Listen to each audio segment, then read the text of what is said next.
দেখুন আমার কাছে যেটা মনে হয় যে ধরেন দিন শেষে সিয়া সুন্নির বাইরেও আমাদের আসলে জিও পলিটিক্যাল ক্ষেত্রে ব্যক্তি স্বার্থের বাইরে কোনো কিছু কাজ করে না, রাষ্ট্রের স্বার্থের বাইরে কোনো কাজ করে না। আমি একটু উদাহরণ আপনাকে দেই।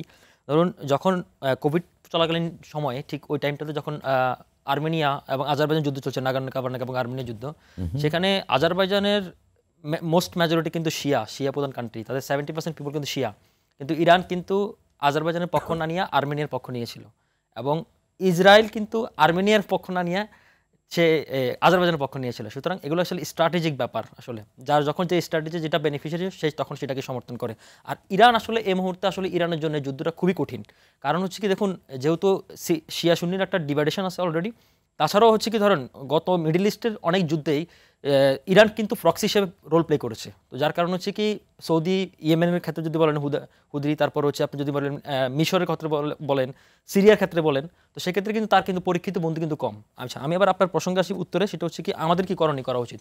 দেখুন এই যুদ্ধটি যদি আরও একটু বেশি লং লাস্টিং হয় তাহলে দেখবেন যে আমার পূর্ববর্তী বক্তা যেটা বলেছেন হরমুজ প্রণালী, যে হরমুজ প্রণালী কিন্তু সারা ওয়ার্ল্ডের 20% গ্যাস এবং তেল কিন্তু এদিক দিয়ে মানে সার্ভ হয় আর কি, হ্যাঁ, ডেলিভারি হয়।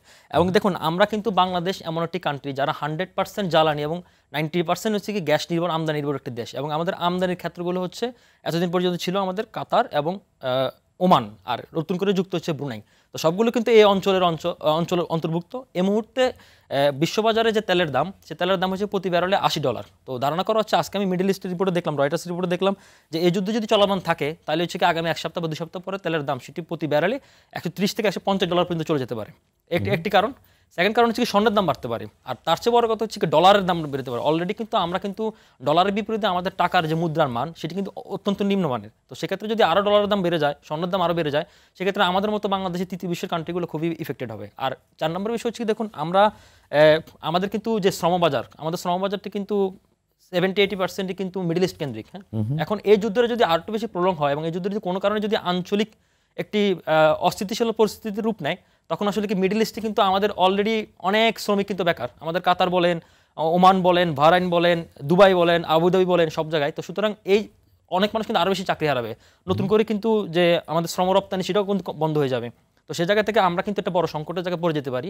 তো সেক্ষেত্রে হচ্ছে ধরুন আমরা এই জিনিসগুলো আসলে কিন্তু আমাদের সরকারের অলরেডি তিনি বলেছেন যে আমাদের অনেক স্কিল্ড ওয়ার্কার বা স্কিল্ড পিপল যারা ইরানে আছে তারা কিন্তু আটকা পড়েছে। আমি আজকে নিউজ দেখলাম যে 400 বাংলাদেশি আসতে পারতেছে না তারা তেহরান থেকে, শুধুমাত্র ফ্লাইটের এই জটিলতার কারণে।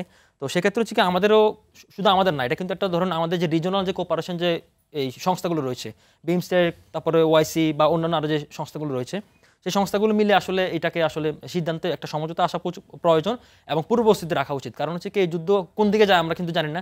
যদি এখন পর্যন্ত এটা কন্ট্রোল, এবং আমরা মনে করি যে শেষ পর্যন্ত মুখ রক্ষার জন্য সেটা একমাত্র বন্ধ হয়ে যাবে। কারণ হচ্ছে কি এটাতে আসলে যেহেতু ডোনাল্ড ট্রাম্প একজন বা আমেরিকা একজন এক্সপেক্টর হিসেবে কাজ করছে, তা আমার ধারণা যে সেটা হচ্ছে কি এই যুদ্ধটাকে খুব বেশি প্রলম্বিত হতে দেবে না। আমি আপনাকে একটু সময় নিচ্ছি। সেটা হচ্ছে দেখুন এই যুদ্ধে আসলে কি মানে ইনিশিয়েটটা 3টি কারণ হয়েছে আমার দৃষ্টিকোণ থেকে। সেই 3টি কারণ হচ্ছে কি দেখুন, অলরেডি একজন বক্তা বলেছেন যে সেটা হচ্ছে কি দেখুন, যে নেতানিয়াহু সে কিন্তু করাপশন মামলা, অনিয়মের মামলায় অভিযুক্ত এবং সামনে পার্লামেন্টও ভেঙে যেতে পারে, এবং সে কিন্তু তার দেশে এই মুহূর্তে খুবই অজনপ্রিয়। একটি কারণ। সেকেন্ড কারণ হচ্ছে কি দেখুন এই পারমাণবিক যাতে পারমাণবিক সমৃদ্ধশালী দেশ না হতে পারে সেটাকে একটা বার্তা দেওয়া। আর 3 নম্বর কারণ হচ্ছে কি দেখুন এই ওদের যে ইরানে কিন্তু সরকার পরিবর্তনের একটা প্রচেষ্টা চলতেছে। এবং আপনারা যে আলোচনায় উঠে আনলেন যে ইরানের ভিতর থেকে যে নতুন করে যে গোয়েন্দা তৎপরতা বা গোয়েন্দা চালাচালির ব্যাপার, সেটা হচ্ছে কি দেখুন 1919 সালে যখন ইরানের যে তেহরান বিপ্লবের ফলে যে পূর্ববর্তী যে শাসকটি পতন হয়েছে এবং তার ছেলে, হ্যাঁ, সে কিন্তু ইউএসএ রয়েছে এবং কিন্তু সে কিন্তু বিভিন্ন মিটিং কিন্তু পার্টিসিপেট করতেছে এবং এখানে সরকার পরিবর্তনের জন্য সে কিন্তু একটা ফ্যাক্টরি হিসেবে কাজ করছে। আরেকটি তথ্য আপনার সামনে এটা যোগ করতে চাই, সেটা হচ্ছে দেখুন ইরান কিন্তু আসলে একটা অটোক্রেট কান্ট্রি, এবং আমরা দেখি যে অটোক্রেট কান্ট্রিতে যদি আপনি পিপলকে অর্থনৈতিকভাবে, ইকোনমি বা ফিনান্সিয়ালভাবে আপনি ভালো রাখতে পারেন তাহলে কিন্তু তারা স্যাটিসফাই থাকে। যেমন আমরা যদি বলি সৌদির কথা বলি, আমরা যদি চীনের কথা বলি, আমরা যদি ব্রুনেইয়ের কথা বলি, আমরা যদি আরব আমিরাতের কথা বলি, কিন্তু আপনি যখন তাদেরকে ফিনান্সিয়ালি বা তাদের রাইটসের ক্ষেত্রে যদি আপনি তাদেরকে ডিপ্রাইভ করেন তখন কিন্তু তারা কিন্তু অস্থির হয়ে পড়ে। তো এই মুহূর্তে কিন্তু ইরানে কিন্তু এই পরিস্থিতি রয়েছে। সুতরাং তাদের ক্ষেত্রেও কিন্তু মুখ রক্ষার জন্য কিন্তু আসলে শেষ মুহূর্তে একটি সমঝোতা আসা প্রয়োজন, এবং আমার বিশ্বাস যে এই যুদ্ধ খুব বেশি প্রলম্বিত নয়, একটা সমঝোতা চলে আসবে।